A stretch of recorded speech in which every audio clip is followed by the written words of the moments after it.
Hello friends, welcome to the galaxy geometrics. आज हम GIS lecture series का fourth lecture देखेंगे, जिसके अंदर हमने जैसे थर्ड लेक्चर में बात की थी जीआईएस डेटा के बारे में। और आज हम जीआईएस डेटा सेट्स और सोर्सेज ऑफ डेटा के बारे में ही देखेंगे। ठीक है, जो इंपॉर्टेंट चीजें हैं वो भी हम कवर करेंगे। तो जीआईएस डेटा सेट्स हमारे पास 5 टाइप्स के होते हैं कि by and large the most common application of GIS is the effective management of natural resources and planning of regions at different levels. तो जीआईएस के हेल्प से हम मैनेजमेंट कर सकते हैं नेचुरल रिसोर्सेज का, और साथ के साथ हम प्लानिंग कर सकते हैं डिफरेंट लेवल के ऊपर। ठीक है, तो ये चीज़ हम ऑलरेडी देख चुके हैं कि क्या काम होता है हमारे पास जीआईएस का। और for such an activity variety of data sets are required. तो जो भी हमारे पास डेटा अवेलेबल है उसके हमारे पास क्लासिफिकेशन है कि कौन सा डेटा हमारे पास किस टाइप ऑफ डेटा के अंदर लाई करता है हमारे पास। जैसे कि 5 टाइप्स के डेटा सेट्स रहेंगे: natural resource data, demographic data, agro economic data, socio economic data, infrastructure data. अब इसके अंदर कौन कौन से डेटा किस टाइप के वेरिएशन है हमारे पास वो देख लेते हैं। नेचुरल रिसोर्स डेटा के अंदर आप देखोगे लैंड यूज का डेटा, क्रॉप टाइप कौन सा है, cropping area, water body drainage, soil type, forest types, ground water potential, mineral resource है, ये सभी नेचुरल रिसोर्स डेटा के अंदर आते हैं। अगर आप डेमोग्राफिक डेटा की बात करते हो तो पॉपुलेशन हो गया, एज स्ट्रक्चर हो गया, सेक्स रेशियो हो गया, अर्बन एंड रूरल पॉपुलेशन हो गया, रिजर्व्ड कास्ट पॉपुलेशन हो गया, ऑक्यूपेशनल स्ट्रक्चर और माइग्रेशन पैटर्न्स, ये सभी जो रिलेटेड डेटा होगा कि कितनी पॉपुलेशन है, सेंसस डेटा जो होता है वो डेमोग्राफिक डेटा सेट के अंदर लाई करता है। सिमिलरली आप देखोगे एग्रो इकोनॉमिक डेटा क्या होता है कि क्रॉप्ड और इरिगेटेड एरिया कितना है, वो जो डेटा अगर क्लासिफाइड है तो वो एग्रो इकोनॉमिक डेटा कहलाएगा। एग्रीकल्चरल प्रोडक्शन कितना है, लैंड होल्डिंग्स कितने हैं किसके पास, लाइव स्टॉक पॉपुलेशन कितना है, लिव स्टॉक प्रोड्यूस कितना है, मार्केट और प्राइसिंग इन्फॉर्मेशन, ये भी एग्रो इकोनॉमिक डेटा के अंदर आता है। ठीक है, तो फोर्थ है हमारे पास सोशियो इकोनॉमिक डेटा। तो ये टाइप्स ऑफ डेटा कभी कभी एग्जाम में पूछे जाते हैं कि इंडस्ट्रियल डेटा है तो सोशियो इकोनॉमिक डेटा रहेगा, fishing, tourism, development, beneficiaries of various schemes, programmes of development, इससे रिलेटेड जो भी डेटा रहेगा वो सोशियो इकोनॉमिक डेटा के अंदर क्लासिफाइड है। फिफ्थ है हमारे पास इंफ्रास्ट्रक्चर डेटा, जो कि ज़्यादा इंपॉर्टेंट है कि जो भी फैसिलिटीज़ हैं हमारे पास या फिर यूटिलिटी सर्विसेज हैं, एजुकेशन हो गया, हेल्थ हो गया, पावर हो गया, ट्रांसपोर्ट नेटवर्क हो गया, वाटर सप्लाई हो गई, कम्युनिकेशन हो गया, जनरल एम्यूनिटीज हो गई और ड्रेनेज वर्क, जो भी रहेगा हमारे पास वो इंफ्रास्ट्रक्चर डेटा सेट के अंदर अकर करता है। ठीक है, तो ये 5 टाइप्स के क्लासिफाइड हैं data sets: natural resource, demographic data, agro economic data, socio economic data और इंफ्रास्ट्रक्चर डेटा। ठीक है, फिर उसके बाद डेटा सेट्स के बाद हम आज के लेक्चर में देखेंगे डेटा एक्विजिशन या फिर डेटा के सोर्सेज क्या क्या है हमारे पास। डेटा एक्विजिशन मतलब डेटा को कलेक्ट करना। ठीक है, अब डेटा 2 टाइप के डेटा रहेंगे हमारे पास, स्पेशल रहेगा, नॉन स्पेशल डेटा रहेगा। हम स्पेशल डेटा की बात करते हैं पहले कि data acquisition in GIS refers to all aspects of collecting spatial data from all available sources and converting them to a standard digital form. क्योंकि डिजिटल फॉर्म में कन्वर्ट करना पड़ता है जब इनपुट करना होता है हमारे पास जेआईएस सिस्टम में डेटा को, तो स्टैंडर्ड डिजिटल फॉर्म में उसको कन्वर्ट करना और स्पेशल डेटा को कलेक्ट करना ऊपर डेटा एक्विजिशन कहलाता है। This requires tool such as interactive computer screen हो गया, माउस हो गया, डिजिटाइजर हो गया, word processor, spreadsheet programs, scanners हो गए। तो डिजिटाइजर स्कैनर की हमने ऑलरेडी कंपोनेंट्स में बात की थी। ठीक है, उसके अलावा डिवाइसेज होते हैं जो कि डेटा को सेव भी करते हैं हमारे पास। ठीक है, तो for reading data already return on magnetic media और टेप्स, सीडी रोम्स, इन सब के ऊपर हमारे पास डेटा को रीड किया जाता है। तो डेटा एक्विजिशन का मतलब है डेटा को कलेक्ट करना। अब डेटा को कलेक्ट करना मतलब सोर्सेज क्या क्या रहेंगे, कहाँ से हम जीआईएस सिस्टम के लिए डेटा को कलेक्ट कर सकते हैं, उसके सोर्सेज हैं जैसे हम ऑलरेडी प्रीवियस लेक्चर में देख रखे हैं। तो फिर से आज हम ब्रीफ में देखेंगे, हर एक सोर्स ऑफ डेटा के बारे में अच्छे से समझेंगे। तो सबसे पहले हमारे पास रिमोट सेंसिंग, फिर एग्जिस्टिंग मैप्स है, हमारे पास फोटोग्रामेट्री है, फोर्थ हमारे पास फील्ड सर्विंग मेथड्स है, फिफ्थ हमारे पास जीपीएस है और फिर हमारे पास इंटरनेट या फिर वेरियस सोर्सेज है। तो सबसे पहले रिमोट सेंसिंग के बारे में देख लेते हैं कि जो भी रिमोट सेंसिंग इमेजेस होती हैं वो डिजिटल फॉर्म में रहती हैं या फिर उनको हम कन्वर्ट करते हैं स्कैनर या फिर डिजिटल फॉर्म में कन्वर्ट करने के बाद उसको जीआईएस सिस्टम के अंदर इनपुट करने के बाद हम उसको प्रोसेस करते हैं और जो भी डेटा प्रोसेस करने के बाद आउटपुट चाहिए होता है उसको फाइंड आउट करते हैं। तो सबसे पहले रिमोट सेंसिंग देख लेते हैं कि the terrain data acquired through sensors onboard satellite platforms being in digital format can be directly used after pre-processing for preparing a GIS database। तो जैसे मैंने आपको बताया कि जो टेरेन डेटा है, मतलब कि जो भी हमारे पास रिमोट सेंसिंग की जो सैटेलाइट्स हैं, अर्थ ऑब्जर्वेशन सैटेलाइट्स हैं, वो मूव करती हैं इसके ऊपर और अर्थ को ऑब्जर्व करते हुए अपने सेम टाइप विड्थ को कवर करते हुए डेटा को कलेक्ट करती हैं। तो जब हम उस डेटा को, जो भी रिमोट सेंसिंग इमेजेस होती हैं, प्री प्रोसेसिंग करने के बाद डायरेक्टली जीआईएस सिस्टम में उसको यूज कर सकते हैं, क्योंकि वो डिजिटल फॉर्मेट में रहती हैं। ठीक है, तो वही चीज़ मैंने आपको बताई। These data are coded in picture elements called pixels. तो ये क्या है, जो इमेजेस होती हैं पिक्सल्स में होती हैं, जैसे कि रास्टर डेटा रहेगा हमारे पास, अभी हम टाइप्स ऑफ डेटा में देखेंगे वेक्टर डेटा और रास्टर डेटा, तो वो भी हमारे पास डेटा रहता है पिक्सल्स फॉर्मेट में रहता है। ठीक है, या फिर आप कह लीजिए ग्रिड ऑफ सेल्स के फॉर्म में रहता है। तो वही ये जो रिमोट सेंसिंग इमेजेस हैं वो भी यहाँ पर पिक्सल्स के फॉर्म में रहती हैं and stored in the form of a 2 dimensional matrix that contains merely a number representing the amount of the reflected electromagnetic radiation received in a given band।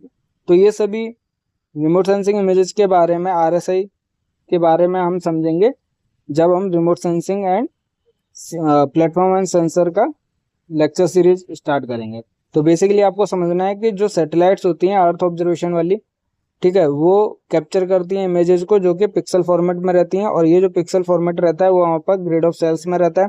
इनके अंदर डिजिटल नंबर की एक value रहती है जो कि हमारे पास जो रेडियोमेट्रिक रिजोल्यूशन हम जिसको कहते हैं उसके बेसिस पे ये नंबर्स डिफाइन किए जाते हैं। मतलब कि ये जो सेंसेशन रहती है, मतलब कि कोई भी सेंसर जो है कितना रेडिएशंस को अचीव कर रहा है, उसकी इंटेंसिटी के बेसिस पे इन पे डिजिटल नंबर या फिर पिक्सल वैल्यूज प्राप्त की जाती हैं, और उसके बेसिस पे उसका कलर भी डिफाइन किया जाता है। तो ये हम रेडियोमेट्रिक रिजोल्यूशन, फिर आप कह लीजिए कि स्पेशल रिजोल्यूशन होता है या स्पेक्ट्रल रिजोल्यूशन होता है, ये सभी रिजोल्यूशन के बारे में, और डिजिटल नंबर या फिर सेल वैल्यू, ये सभी हम डिस्कस करेंगे रिमोट सेंसिंग के लेक्चर सीरीज में।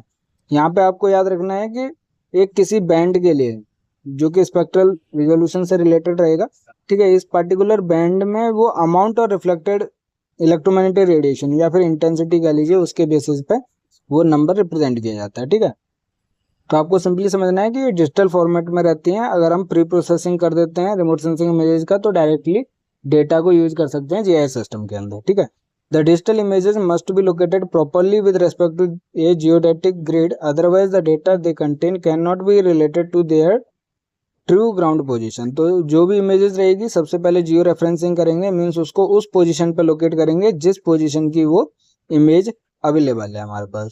ठीक है, तो ये सब चीज़ हम जीआईएस सिस्टम के अंदर ही करते हैं। ठीक है, तो ये डिजिटल इमेजेस हो गए कि सबसे पहले जियोडेटिक ग्रिड के बेसिस पे उसको प्रॉपरली लोकेट करना पड़ता है। दूसरा हमारे पास सोर्सेज है एग्जिस्टिंग मैप्स, जिसके बारे में हमने देखा है कि ये नॉन डिजिटल फॉर्मेट में रहता है। सबसे पहले इनको डिजिटल फॉर्मेट में कन्वर्ट करना होता है, या तो आप स्कैनर यूज कर लीजिए या फिर डिजिटाइजर यूज कर लीजिए। ठीक है, तो the acquisition of digital data by digitizing existing maps is comparatively cheaper and requires less time compare to other methods. तो चीपर रहेगा क्योंकि ऑलरेडी हमारे पास मैप्स अवेलेबल हैं, बस उनको डिजिटाइज फॉर्मेट में कन्वर्ट करना है। ठीक है, the elevation data extracted using contours have poor accuracy as compare to स्पॉटाइड्स।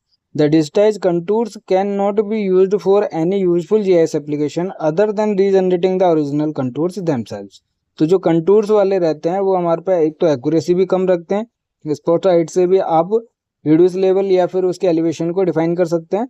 अगर कंटूर वाला कोई मैप है तो उसकी एक्यूरेसी भी पुअर रहती है हमारे पास, और जीआईएस एप्लीकेशन में उसका यूज भी नहीं होता है डिजिटाइज कंटूर का, जो कि ओरिजिनल कंटूर को रीजनरेट कर सकते हैं बस हमारे पास। ठीक है, तो the digitise contours cannot be useful for any GIS application, जैसे मैंने अभी बताया।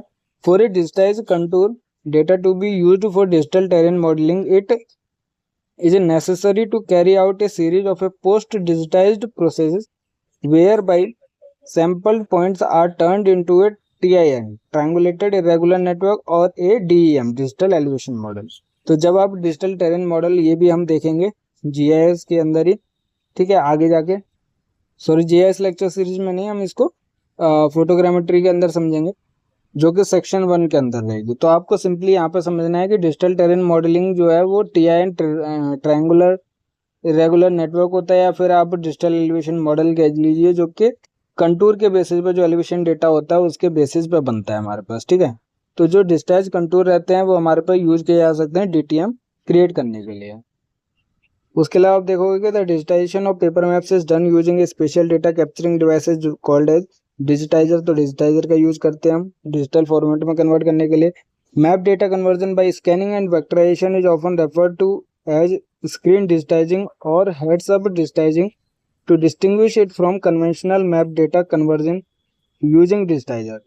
तो डिजिटाइजर के अलावा आप देखोगे स्कैनिंग एंड वेक्टराइजेशन भी कर सकते हैं हमारे पास, ठीक है, स्क्रीन डिजिटाइजिंग की हेल्प से, ठीक है, जो कि अलग है हमारे पास डिजिटाइजर जो कन्वर्ट करता है उस कन्वेंशनल मेथड से। तो स्कैनिंग प्रोसेस भी हो गया हमारे पास और डिजिटाइजर मेथड भी हो गया। This approach of digital data conversion is capable of converting a large number of maps in a relatively short period of time and at a cost comparable to और lower than the conventional method of map digitising. तो हमारे पास cheaper कौन सा हो गया, या फिर large number of maps को जो कम पीरियड ऑफ टाइम में कन्वर्ट कर सकता है वो है हमारे पास स्कैनिंग वाला, ठीक है। थर्ड जो है वो हमारे पास फोटोग्रामेट्री है, जो कि हम ऑलरेडी पहले भी देख चुके हैं कि फोटोग्रामेट्री रिलेटेड टू क्या है हमारे पास रिमोट सेंसिंग मेथड ही है। इसके अंदर क्या है हमारे पास एरोप्लेन से फोटोग्राफ्स कैप्चर की जाती हैं, ठीक है। तो when the area of interest is too extensive और too rugged the photogrammetric method is employed to collect the digital terrain data using appropriate photogrammetric instrument such as analogue stereo plotter equipped with encoders, analytical plotter और using digital photogrammetry method. तो जब हमारे पास area ज़्यादा cover करना होता है, already हमारे पास क्या एरोप्लेन बहुत ज़्यादा हाइट पे फ्लाई करता है, ठीक है, उस हाइट ऑफ फ्लाइट को यूज़ करने के बाद जो एरिया कैप्चर होता है हमारे पास उस एरियल फोटोग्रामेट्री की इमेज से वो लार्ज अमाउंट ऑफ एरिया को कवर करता है हमारे पास, ठीक है। उसके अलावा हमारे पास बहुत सारे इंस्ट्रूमेंट्स की रिक्वायरमेंट रहती है, जैसे स्टीरियो प्लॉटर हो गया, एनकोडर्स हो गया, या फिर हमारे पास एनालिटिकल प्लॉटर हो गया, इनके साथ भी हम डिजिटल टेरेन डेटा को कलेक्ट कर सकते हैं। Analogue stereo plotter provide 3D data for हम एरियल फोटोग्राफ्स। तो जो एरियल फोटोग्राफ्स हैं उसका यूज करके यहाँ पर स्टीरियो प्लॉटर क्या 3D डेटा को प्रोवाइड कर सकता है। The digitization of 3D models of the terrain formed by analogue stereo plotter is done by equipping the stereo plotter with linear and rotary encoders. तो encoder और stereo plotter को एक साथ use करके हम 3D मॉडल को digitise कर सकते हैं, ठीक है। बेसिकली कहने का मतलब है कि जो एरियल फोटोग्राफ्स होते हैं या फिर फोटोग्रामेट्री होती है उसके डेटा को भी हम रिमोट सेंसिंग के अंदर जीआईएस सिस्टम के अंदर यूज कर सकते हैं। फोर्थ हमारे पास है फील्ड सर्विंग मेथड्स हमारे पास।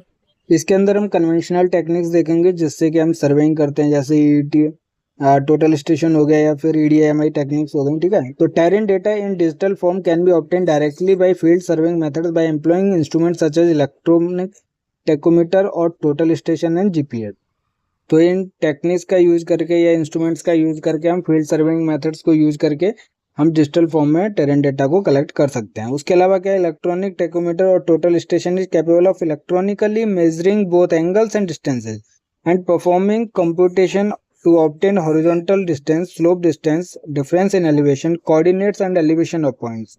आप देख सकते हो कि ये जो कन्वेंशनल मेथड्स हैं या फिर टोटल स्टेशन जो इंस्ट्रूमेंट है वो हमारे पास हर चीज को कैप्चर कर सकता है, कलेक्ट कर सकता है डेटा को। एंगल हो गया, डिस्टेंस हो गया। उसके अलावा आप देखोगे कि हॉरिजॉन्टल डिस्टेंस निकालना है आपको, स्लोप डिस्टेंस निकालना है, फिर एलिवेशन के बीच का डिफरेंस निकालना है जिसको हम क्या कहेंगे डिफरेंशियल लेवलिंग भी कहते हैं, ठीक है।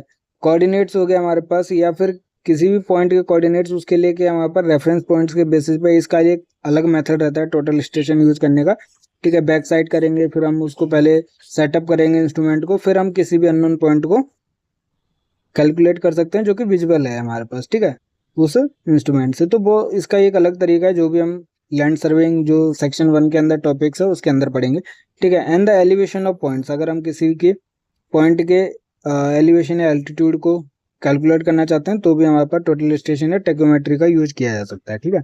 तो these instruments are equipped with internal memory और external data recorder for temporary storage of data which subsequently are transferred to dedicated computer, micro computer और मेन फ्रेम कंप्यूटर।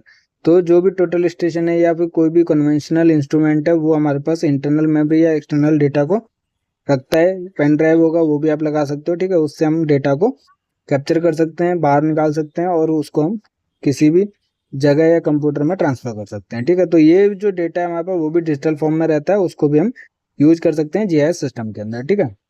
उसके बाद आप जीपीएस की बात करते हो हमारे पास, तो ये हमने ऑलरेडी जीएनएसएस लेक्चर सीरीज में काफ़ी ज़्यादा ब्रीफ में देखा है कि जीपीएस क्या चीज़ कर सकता है। हमारे पास हर एक जगह इसका एप्लीकेशन यूज होता है, जो कि हमारे पास 3D पोजीशन तो हमें प्रोवाइड करता ही है, मतलब XYZ ऑलरेडी हमें कोऑर्डिनेट्स प्रोवाइड करता है। उसके अलावा भी बहुत सारी सर्विसेज रहती हैं, इसकी पोजिशनिंग हो गई, टाइमिंग सर्विसेज हो गई, बट हम यहाँ पे जो बात करेंगे वो हम कोऑर्डिनेट्स और पोजीशन सर्विस की बात करेंगे, ठीक है। तो GPS is a satellite based surveying instrument या system to obtain highly accurate digital terrain data electronically in the form of X Y and Z coordinates. तो हमारे पास 3D कोऑर्डिनेट्स इजीली अवेलेबल हो जाते हैं हमारे पास जीपीएस ग्लोबल पोजिशनिंग सिस्टम की help से। फिर इसके हमने टेक्निक्स के बारे में देखा था, हमने तो 5 टेक्निक्स के बारे में देखा था जीएनएस लेक्चर सीरीज में। हम यहाँ पे 2 की बात कर रहे हैं, स्टैटिक एंड डिफरेंशियल हमारे पास, जो कि 2 बेसिक फील्ड मेथड्स हैं जीपीएस मेजरमेंट्स के, या फिर आप कह लीजिए जीपीएस सर्विंग टेक्निक्स हैं। सबसे पहले अगर आप स्टैटिक जीपीएस सर्विंग की बात करते हो तो is used to determine positions of survey control points in areas where geodetic control is lacking और अनरिलायबल।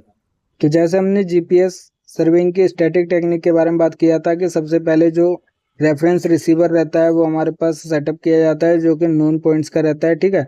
नोन पॉइंट है मतलब उसके X Y Z coordinate already पता है, और रेफरेंस रिसीवर भी अपने बेसिस पे जब सैटेलाइट के कांटेक्ट में आता है तो उसको कैलकुलेट करता है। और ये हमारे पास क्या रोवर रिसीवर है जो डिफरेंट अननोन पॉइंट्स पे मूव करता है। तो रोवर रिसीवर अपने डेटा को कलेक्ट करता है, ठीक है, एट डिफरेंट टाइम पीरियड। इसका एक फिक्स टाइम पीरियड रहेगा या फिर कितनी देर तक लेना है वो हमारे पास लेंथ पे डिपेंड करता है बेस पीरियड की, ठीक है।